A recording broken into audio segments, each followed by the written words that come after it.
Le projet Autonomisation des femmes et dividendes démographiques au Sahel Suède est une initiative conjointe du groupe de la Banque mondiale, des Nations Unies et de 7 pays du Sahel que vous connaissez, le Bénin, le Burkina Faso, la Côte d'Ivoire, le Mali, la Mauritanie, le Niger et le Tchad.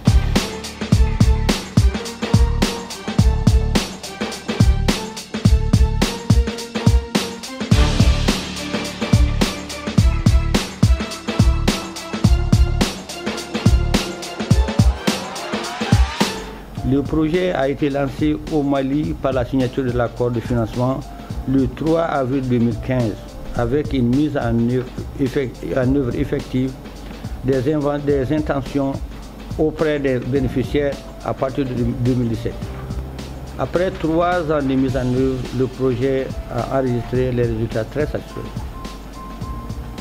La performance du projet Suède Mali a été jugée très satisfaisante tant en termes de résultats qu'en termes de décaissement, 80% par an, à un an de la clôture de la phase 1 du Suède prévue en 2020.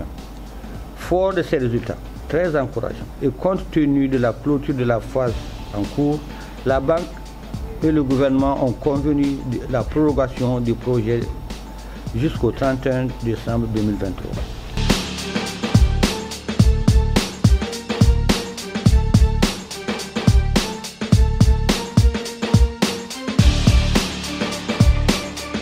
Pour dire vraiment, c'est parce qu'on a été, entre parenthèses, disons modestement, relativement performant. C'est parce que vous avez été très performant. C'est parce que nous, à l'unité, nous avons été relativement performants. Parce que vous l'êtes plus et que nous avons pu avoir ces résultats. Et donc, le plus dur n'est pas peut-être d'avoir de bons résultats, mais le plus difficile est de tenir.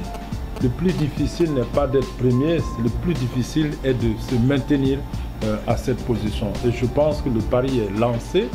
À nous de prouver que nous pouvons toujours bien faire, mieux faire et que nous méritons notre rang et que nous devons continuer à nous battre beaucoup plus si nous voulons le sauvegarder. Et le Suède 2 que nous allons préparer avec l'autorisation du président bientôt, c'est aussi l'occasion parce que ça commence dès maintenant. C'est la bonne préparation, c'est les meilleures initiatives, c'est le bon arrangement qui augure de bons résultats de mise en œuvre et de bons effets, de bons impacts.